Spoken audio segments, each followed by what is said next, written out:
Life is full of work and stress. Parenting can be a mess. Being a woman is hard enough without adding on that extra stuff. We'll cover topics of every kind. Helpful resources we will find. We'll even drink a bottle of wine. Join us. It will be a real good time.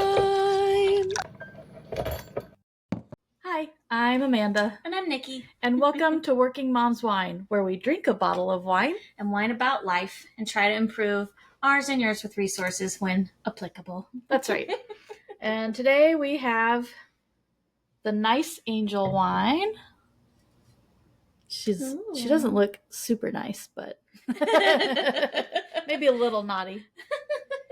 It is a Pinot Noir that comes from limestone clay soil and is a meticulous work of selection. The long traditional vinification and great control of temperatures gives this wine dark, deep, and intense color, a complex nose of black fruit and cherry with notes of spices, and an exceptional aromatic taste. It will match perfectly with red and white meat and cheeses. Doesn't every wine match perfectly with red and white meat and cheeses? In my humble opinion. I do get where this could be a good steak wine. Oh, I'm going to get myself in trouble trying to...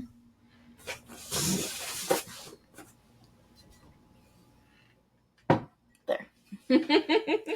Pardon the boxes and the bare background. As you picked up from the last podcast, I am in the middle of moving. Mm-hmm. So this is our studio now. However, the house that we're moving into has a room in the basement, and I'm going to ask Brandon if that can be like an office/recording studio. Okay. So we might get to do like some really fun decorating and things in the future. So stay tuned. Stay tuned. Mm-hmm. But one of the first things I said when I took a sip of this was, that is full-bodied.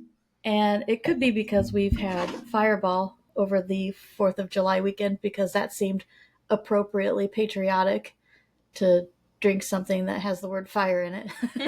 But I have had like some crazy heartburn over the last couple days. I'm like, is it because it's the cinnamon whiskey? I don't know. Maybe. This is pretty good. This is very good. Yeah. My first sip, I was like, that kind of punches you in the face. And then I'm like, okay, now I like it. You know, it could be the time of day too. It's a little early for a deep red wine. I mean, it's after 12 o'clock. We do what we have to do to get these recorded. And sometimes, you know, it's like 11 or 12 when we're recording, and we're like, okay, we're doing this. As soon as we get the toddler in bed, it's time to squeeze one in. That's right. Oh yeah. So today we're going to do some lighthearted whining about the holiday. I know some people are probably going to come at me for my opinions, but we all have seen the great debate around fireworks and when and where you should be able to shoot them off. But the 4th of July, as fun as it is, does come with a lot of annoyances, and we're going to whine about those. We sure are. So pull up a glass of wine if you have young children, dogs, early bedtimes. PTSD. PTSD, yep, so many things. I think this also is a topic, like many other topics, that if we would approach it with open discussion and the willingness to compromise, none of this would be as big of a deal. But especially with social media, you have started to see more and more people who are completely on one side, completely on the other. Fireworks are great, and I should shoot them off all the time, and it's my God-given right to lose as many fingers as I want. And the people who are like, you're traumatizing me or my fur baby or whatever. So obviously fireworks are going to happen. Like, whether it's 4th of July or some other holidays, people will shoot fireworks off because it's celebratory. And, you know, there's Chinese New Year, they shoot fireworks off. There's lots of people who love and enjoy fireworks, but I think we overdo it a little bit, and we should pull back a little bit and maybe not shoot them off for like the whole week of 4th of July. Maybe like the day, maybe like 3 days, the day before, the day of, and the day after. Get it out of your system, and then let my children sleep in peace. Yeah, I feel like that's what my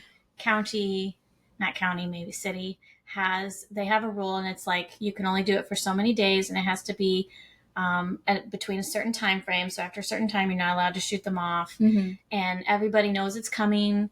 And I will never understand people's lack of preparation for these things. That is a fair point too. Like, it's coming. And no, you can't change bedtimes and routines and things like that, but you can make sure that, I don't know, your dog has its collar on, put a baby gate around the door so it can't just bolt when it hears something, making sure that you're being careful and setting yourself up for success in those things. Yeah. And in some cases, you can get anxiety medication for dogs or humans. Yeah.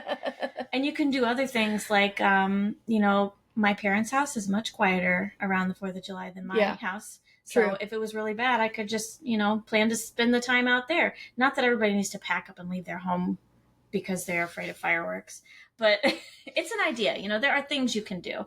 You can buy noise canceling headphones and have white noise machines and try to offset it as much as you can. Yeah. In preparation, knowing it's coming. But also people on the other side need to come to the middle too and be respectful and say, okay, I'm going to set off fireworks. It's only going to be on these days, and it is only going to be within these time frames. And I'm going to try to stick to the earlier side of those time frames, just as long as it's dark. You know? Right. Once it's dark, you can see everything, and you can set it all off in a timely fashion without pushing the limits. And right, like it was getting, and I know this will vary depending on where you live in the United States. Yeah. But we're in the Midwest, and it was getting decently dark between 8 and 8:30. Like I was like, okay, 8:30 will probably go out. It got dark sooner than I expected it to, so we went out a little earlier than that. But if it's getting dark around that time frame, or like a lot of the professional displays start at like 9 or 9:20, there's no reason you can't have things wrapped up by 10. Maybe we can push it to 10:30. But I know I can be a little overboard when it comes to sticking to nap and bedtime routines. And this year I was more lax with it. Jack was not very interested in staying outside for most of the loud fountains that our neighbor was shooting off across the street. And can I just say I appreciate that they purchase these kind of fireworks every year, because then we can just buy the smaller things and watch. And I have never once seen them be idiots with it. Like, there's some people in my life that I truly and dearly love, but every time you get around a firework, Dad, I get real nervous. I did not expect the dad to come in there. Brandon makes me nervous, and I have no good reason to be nervous. And I think it could be the helicopter parent in me going, what if something does go wrong and in front of the children an accident happens, and then they have the memory of that accident? So it could be like silly things like that too. Yeah. But we're always just trying to protect everybody, and maybe I need anxiety meds before the 4th. I don't know. But there was one time we were living in a subdivision in Wentzville, and they were shooting them off very late into the night. And at the time, I only had 2 children, and they were both toddlers. And one literally sounded like it exploded in our backyard. Was it bad aiming? I don't know. Was it just weird? Like, you get all those houses close together and maybe the sound isn't where you think it is. I don't know. But I did open the porch door and yell outside that some of us were trying to sleep. And Brandon was like, get off my lawn! Oh my God. That's the only time I have gotten mad. That's enough, hilarious. But, yeah. But it did literally sound like it went off in our backyard. And I'm like, I don't want my house blown up. Yeah, things catch on fire. Yeah, and it does unfortunately happen. We had a family, it wasn't even on the 4th of July, but they had some extra fireworks they'd been keeping in the garage. And I don't think it was the fireworks that started the fire, but because they were in there, it just made everything 10 times. Yeah, it spread so fast. And they were out of their house for months while everything got taken care of. And, they salvaged what they could, but I think smoke ruined a lot of the things that were in their house. And I know they had to completely redo the house itself. So I want to be careful. Yeah, I don't blame you. I mean, we don't do much at all other than we get sparklers. Yeah. And the little pop snap at things. Yeah. And I take my little tin fireplace bucket outside, and we put everything in there and leave it outside overnight and all of that. And it's just a sparkler stick. So I definitely do a little overkill on the safety measures. And it already terrifies me when she spins around with it and the little sparks fly everywhere. And I'm like, oh my God. Oh, Silas held his out over our dry, burnt up grass, and it had been raining all day, so it was probably fine. But he held it over the grass, and I was like, "Don't do it! Stay on the sidewalk." Yeah, but you want them to have fun too, and I'm very conscious of not trying not to pass my anxiety onto my child, because I think mine's a little overboard, and I do a lot of people pleasing and being concerned about what other people are thinking, and I'm super overconscious of trying not to voice those things out loud outside of my head. Would it be smarter to try to cut them off inside my own head? Sure. But I'm just worried about my child, so I try to keep all those comments inside. Have you seen the guy on TikTok that's like, you can have this for free 99, and it's like always some like debilitating condition or like poverty or something, and then he's like, it's like he frames it like it's one of those upbeat commercials. Like he'll talk about anxiety and be like, or no, I think it was specifically talking about worry. And 99% of the things I worry about never happen, and it's exactly that. If you keep it bottled up inside of you, which isn't healthy for you, but then you're not passing it on to the kids, and half the time that you're internally freaking out, nothing bad happens.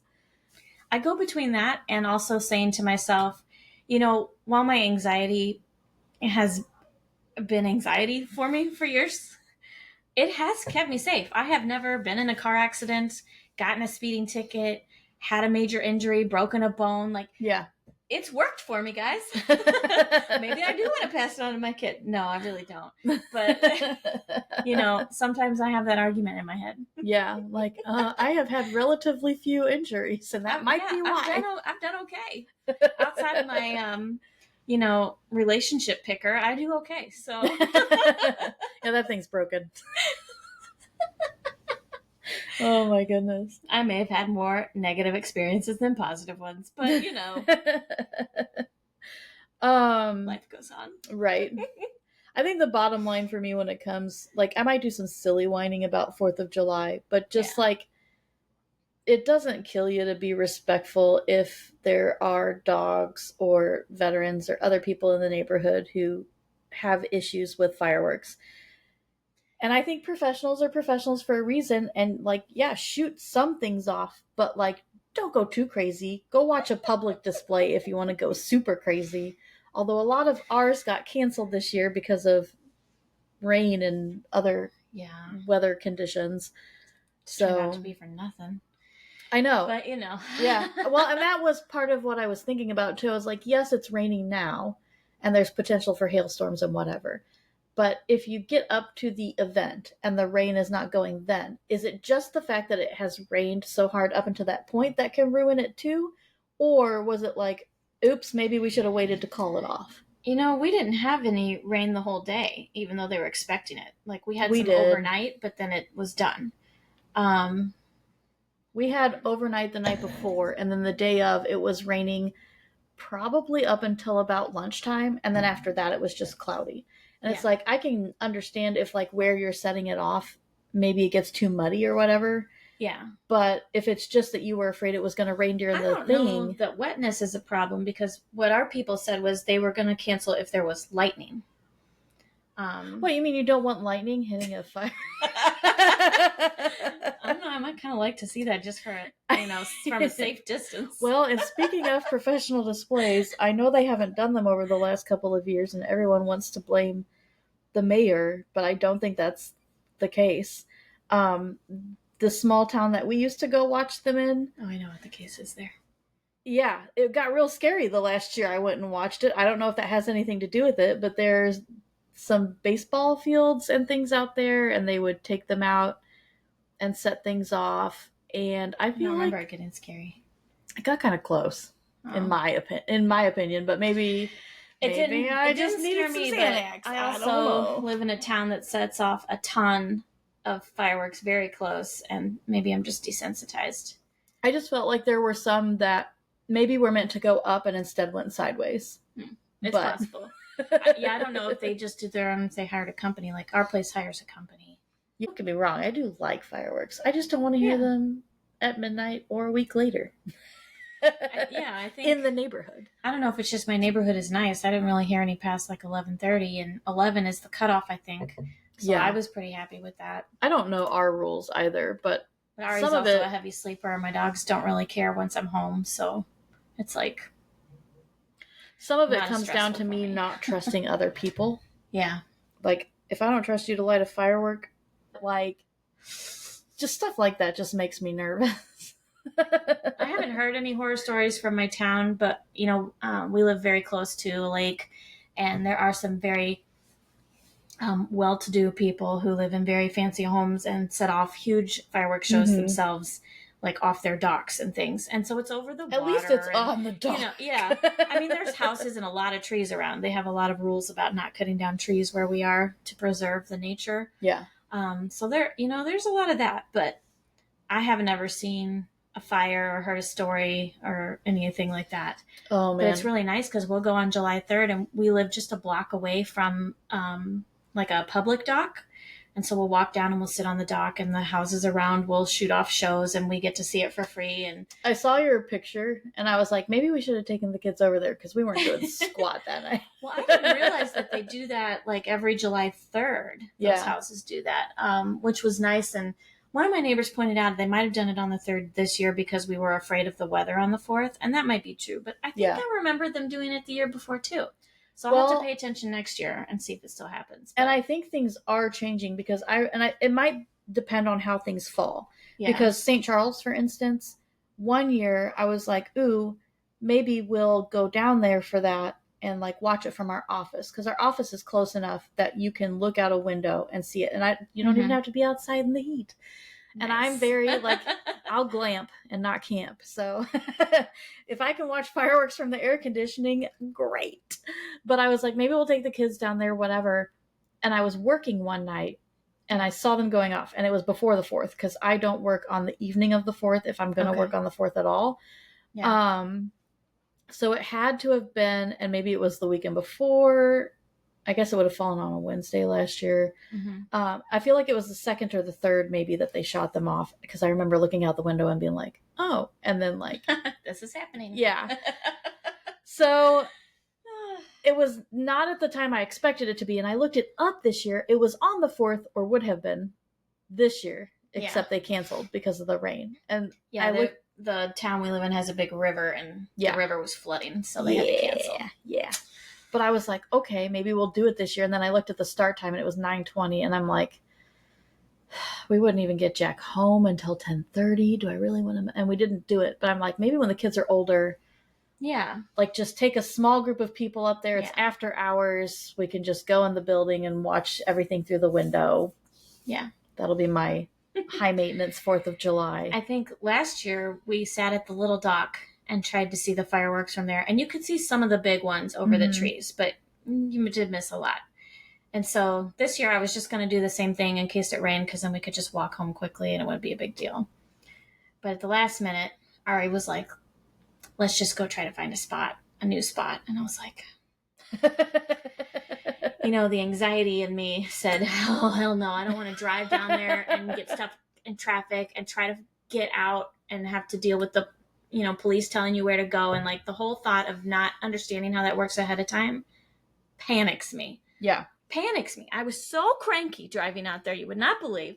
That's something else I wanted to whine about, was like, if you do go to a public display, it can be hard to find parking. You've got to get there hours ahead of time. And then when you leave, you're screwed. But we left at 8:40 and the fireworks started at 9:30 for us. So we left at 8:40, and I literally live like a 3-minute drive down the road from where they set them off. Mm-hmm. It's not very far. I'm very privileged in that way. We get in the car, we drive up, and I said, we're just going to go up to the roundabout and look into the parking lots. And if it looks empty, we'll do that. And if not, we'll turn around and just drive through the neighborhood and see if we can see them somewhere when they're going off in the park. And she was like, okay. We drove up there, and shockingly, there was like not as many people there yet. The very first parking lot off the roundabout was mostly empty. And so I just pulled in there, and I was even able to take my time and like back into a spot, which I will only do if there are no other cars around. And then there was a little patch of grass kind of on the corner of the parking lot, and we set up our little chairs, and it was just the perfect view. The sky was way open. It was right on the top of the hill where they set them off, like right before they block the road, and because we have it's like a big hill and a dam, and they line them up on the dam for the larger lake. I'd love to see that go wrong. Bye, dam. No. No. And it was great. And then when it was over, we took our time getting to the car, and we got in line, and I think we were home in like 20 minutes. Yeah. And I did have to wait at the roundabout for quite some time because there were some issues. It's a new roundabout for our town. This is the first 4th of July it's existed, I'm pretty sure. Yeah. And they had cops at every entrance, telling people to stop and waving certain rows on at a time. But it's a double lane one. And where it split into a double lane, people were getting real confused on who was allowed to go and who wasn't. And so this guy is standing in front of me telling me not to go. And I'm the first car in line, of course, because anxiety. So I don't even get to follow the person in front of me. I have to figure it out. That would make things too easy. So I'm watching him. I'm like, okay, this is easy. I just go when he tells me to go. So I'm sitting there, and then he has his hand up, and he looks away, and they've been blinking flashlights at people when it's time for them to go. And he looks away, and he just runs away. And I'm like, uh-oh. And this other car is trying to come through one of the double lines, and he tries to stop them, and it's this big old truck. And then the truck starts to reverse, like it's going to go out the other exit. And I'm like, what is happening? Oh, no. But, my police officer is gone at this point. And I'm looking around, I'm like, nobody else is going. Am I supposed to be going? Nobody's flashing their light at me from the next place. So I just stayed. And eventually it did come back, but I was like, this is the most nerve-wracking experience of my life right now. And it was not. I think if that had happened and someone started honking at me, then I'd be like, oh God, what do I do? What do I do? Yeah, nobody honked. Everybody was patient, but that's good. There's I guess 4 or 5 pretty large parking lots that let out right at the edge of the roundabout. And that's just one side. Then you've got the other 3 entrances. Yeah. And one of them is coming from an overpass off the interstate. And so, trying to be mindful of backing up the interstate. Yeah. And some of those 2-lane roundabouts, some of them are made in a way where it's okay, this makes sense. Yeah. And some of them, like the one in Wentzville, are are you sure this is what you're telling me to do? And then even if you're following the lines, there's a lot of other people who aren't. Ours is kind of like that, but it's only the entrance that comes off the interstate that gets confusing, because right as people are coming off the interstate, they're making the second lane exist. Yes. And I have to get into that second lane to get off on my road. And there are always people flying up off the highway who think they can just go right into it and they don't have to stop. And I'm like, no, that's where all the accidents happen. And the one in Wentzville will start you in one, and then you are supposed to move into the other one. And let me tell you, a lot of people cannot comprehend that. No. They're once you're in that inner circle, you're in there for life. Right. You don't get to exit. Yeah, it's a little complicated, but yep. And I feel for people who are coming up on those and have never been on them before, out of town visitors and things like that. Yeah. So another prime example, just like setting off fireworks at your personal property in the middle of the night. Just another example of if we could all move towards the middle and not be so extremely one way or another, it would be a better place. If people who live locally would just slow down and be gracious and understand that some people aren't stupid. They just have never been on it before. Right. This is something they've never seen before. It's almost like being kind to others in life in general would just make it's almost easier. Like it would. We could almost shift this too into just whining about traffic, because diamond exchanges make me nervous, and not because I don't the first time I went through it. Is. What's a diamond exchange? Have you been in Mid-Rivers Mall Drive lately? 70 in Mid-Rivers Mall? Yes. That is a diamond exchange. Okay. So it's the thing where you're starting off here and then you do this number. Yeah. And the first time I went through it, I was like, what is this? I didn't even know anything about them. And I think I don't know if it's just because we're in the Midwest, or maybe they're not catching on as quickly as roundabouts are. A lot of people really like how they can ease the flow of traffic, but I'm not seeing them go in a bunch of places either. But after the first time, I was like, okay, I understand this. But at the same time, if you are entering or like waiting to make a right on red, it can be very difficult because of how it's set up to tell if someone is coming. I know not all of them have the walls, but ours have walls. And so you can't always see what's going on. And so I feel like you're just kind of adding more confusion to the situation. Mm-hmm. And so you're already, I'm saying and so a lot, I've noticed. You're already approaching this thing and you're already kind of nervous about it if you haven't done this. Right. And then you're like, I don't know if I'm following things right. I don't know if people are coming because I can't see. And it's just like, why are we making these changes when I'm getting to the age where I'm about to be a confused senior citizen? I just want things to stay the same. But maybe at least by that point we'll have our self-driving cars that actually work properly and don't, get me into an accident. Maybe. I mean, I feel like they get into their own accidents. So. Exactly. I'm hoping that'll be fixed by the time I can't decipher traffic anymore. And for the love of God, if they look like the stupid new Tesla car, I'm going to... Have you seen... The thing is so ugly, I will never understand. The Cybertruck? Yeah, that's what I'm talking about. No, I was going to go somewhere else. Oh. But, so, however, this is kind of funny, and I'll have to try and find it. Silas drew a car the other day and he's like, I forgot to add the windshield or something. I don't know what it was, but whatever it was, it made his car look like very angular. And I was like, well, look, you just drew a Cybertruck. It was the exact same thing. I thought that was hilarious. That is hilarious. But they have a taxi that they're piloting now, and it's the front and the back both look like the front so that it can just go either way. And it's completely driverless, and you get inside, and there's like 3 or 4 seats here and 3 or 4 seats here, and you're like facing each other. And I know they're going to put cameras in them probably, but all I can think about is, let me get this straight. You've got a handful of people in a completely unmanned taxi with darkened windows and like stuff's going to go down. People, what are you doing? Stuff's going to go down. Like, that's ridiculous. I think my favorite thing about the Cybertrucks is these ridiculous videos people put on social media. Mostly on TikTok is where I'm seeing this, but these people are like, making videos because they bought one and they're like bragging about all the cool features and stuff. Mm-hmm. And there's this one lady, and I don't know, maybe it's a satire account. I've never actually gone to the main account and looked at the videos.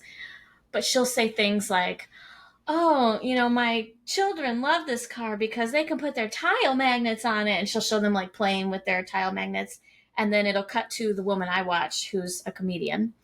And she's like, and she makes this face like, and then she takes her kid's tile and slaps it on her minivan and it sticks. And she's like, and she does that to counter like every video this woman makes. I've seen, I think I know, it's like, probably the same woman too.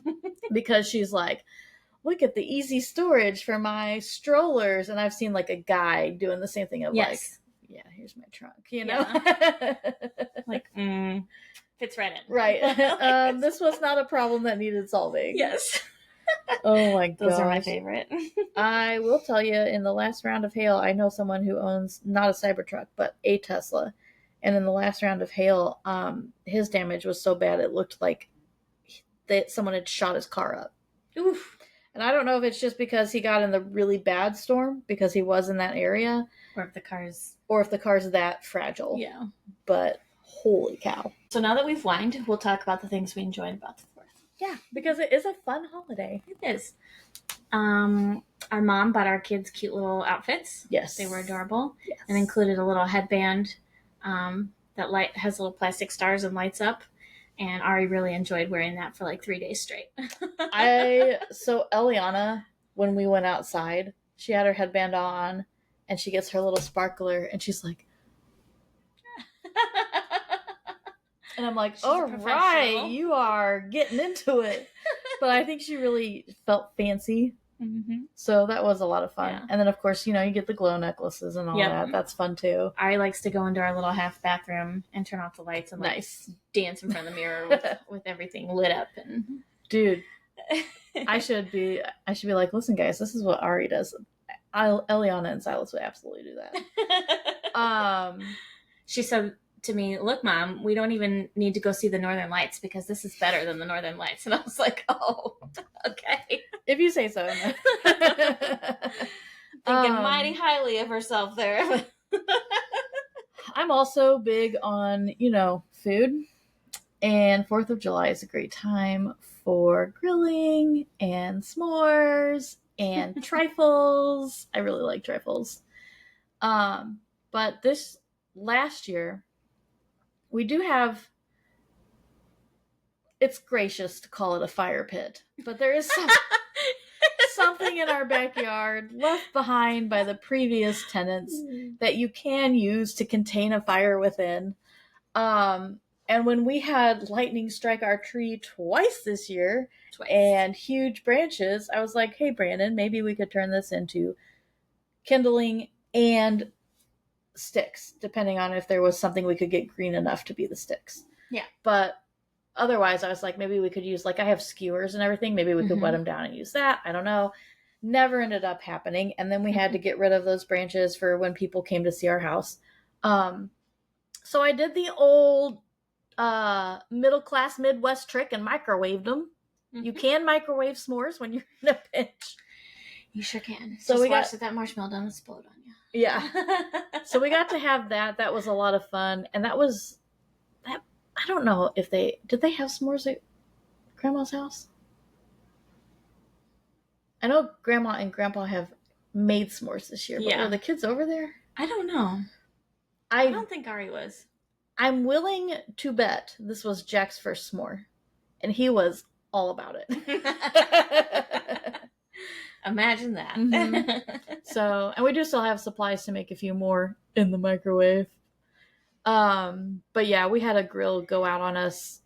A couple of the racks or whatever you call them, actually, I don't want to say they disintegrated, but they broke, which was interesting. And then from there on, the grill just kept deteriorating and we got rid of it and we kept saying, we'll get another one, and we haven't done it yet. So I guess we haven't talked about this yet, but I do like running that 4th of July 5K. I know we haven't done it in a few years at this point, probably. And it does. Let me tell you. Well, and the one thing that sucks is you have to get up so freaking early for that one. Yes. And by the time you're done running it, it's super hot, which is why you get up so early, but you still don't avoid the heat. It still hits you. Yeah, Missouri's too humid in July. But it's not good. It's always a fun experience. Their runner's circle is full of good food and beer and energy drinks afterwards. Nothing like going on a run and then completely destroying your body afterwards.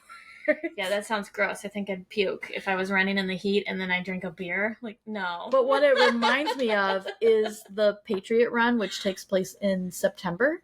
Okay. So the weather's better. Up until recently, it was cheaper to enroll for.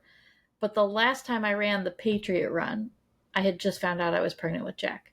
So Dad and I went down there for the Patriot Run, and we were doing that 5K, and we were staying, not on purpose, pretty close to each other throughout the whole run. Mm-hmm. And we got down to the very end, and I was, I think, slightly behind him at that point. And I was like, I'm just going to sprint for it. And I know that he's going to sprint for it. So you have this woman who just recently knows she's pregnant. And you have this person who is not in the best of shape. Neither of us were in the best of shape, for the record. He doesn't exercise outside of training for this one run once a year sometimes. And same for me. So I clearly have the body of a runner. No. I keep telling myself, too, that I'm going to start training way earlier than I do. I did during COVID. Yeah. But I can do a 5K within 40 to 45 minutes, which is not great. I could walk it within that same time, but it's enough that I feel comfortable going to them and participating. So we were both near the end. I start to sprint. He starts to sprint because we're both competitive like that. And we're basically racing each other to the finish line. And the whole time in my head, I'm thinking, I really hope I beat him. And then I can tell him later he got outran by a pregnant woman. Even though I was only probably 4 or 5 weeks into the pregnancy. But that was really fun. Later, I told him, I said, when we told everybody, I said, yeah, you remember when we were running that race? Yeah, I already knew at that point. I signed up for 2 of the 4th of July runs. One of them was during COVID, and so it was virtual. And I did that one. And then the next one was not, and I signed up for it. And the night before, I was like, am I going to wake up early on a holiday? Well, and the other thing, too, is it's really difficult to get in and out of that race. Yeah. Like, you have to show up way early. Parking is weird. And I would have been running with a stroller, and I'm like... And the one time I did that, I will never do that again. Yeah. The stroller misbehaved. I have a jogging stroller, so I probably would have been okay. Yeah, we took your jogging stroller. Didn't we? No. When I ran with Jack? I don't think so. Oh, did you give us the non-jogging stroller? I gave it to Mom like when I bought my new jogging stroller, but okay. I don't think... Maybe we took the non-jogging one then. But the stroller that we did take was like all over the place. It was not. So every time you ran, it was like almost counterproductive. Mm-hmm. Yeah, I woke up that morning and I was like, sorry, not going. I won't be there. Don't wait for me. And then everybody made severe fun of me later. And I was like, I don't care. I got to sleep in. That was the same year. I'm not a morning person. That Brandon and I did not train at all. Yeah. And we took it easy as much as we can. But eventually that cleanup car comes along behind you, and if you're not moving fast enough, they're going to give you a ride the rest of the way. Yeah. So we're like, okay, we got to push ourselves a little more. After the race, it was fine.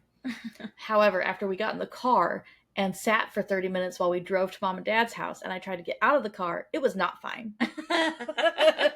My whole body was like, yeah, we're just not going to work. I mean, during COVID, I was on it. I did 5Ks virtually with the Disney program. Mm-hmm. Constantly. I was running all the time. I like the idea of virtual 5Ks, but then I never actually sign up for one. I signed up for them, and then they send you the medals, and then you don't, it's nothing official. You get the medal no matter what. Like, I never entered times anywhere or anything like that. You can, but I didn't. But I would actually run them, and there was one or two I did with Ari too, and she was like part in the stroller, part not, so she had fun kind of earning her little mermaid medal or whatever. Nice. But yeah, I think anytime things start to get extra stressful for me, I quit working out immediately. Like, that's the first thing to go. Yeah. As always, you can find us at workingmomswine.com, patreon.com/workingmomswine, TikTok, YouTube, Spotify, Instagram. I'm getting better at this. All of the places. Go send us a comment. Tell us about your favorite or least favorite 4th of July things in the comments. If you disagree with anything we ever say on the show, preferably nicely, feel free to leave that in the comments, because it could be good to get a dialogue going. We don't need any keyboard warriors out here. You trolls, oh my gosh. If you would like to make a comment that is productive and conversational, we will respond. So I don't remember the people that were involved in the making of the meme, but I saw a meme last night, and it was 2 people, and like one person I think used to be a fighter and might now be like a politician or something, but they were speaking out on something, and someone else they said something along the lines of, your opinion sucks and blah, blah. So they were doing the keyboard warrior thing. And the dude was like, why don't you meet me in person and say that? And he's like, because I know you could kick my butt. And then he goes, that's fair. So if you're a keyboard warrior that wants to fully admit that you won't say things face to face because you know you'll get your butt kicked, sure, go ahead and say what you want to say. Because I find that hilarious. But anyway, we'll see you next time. Bye!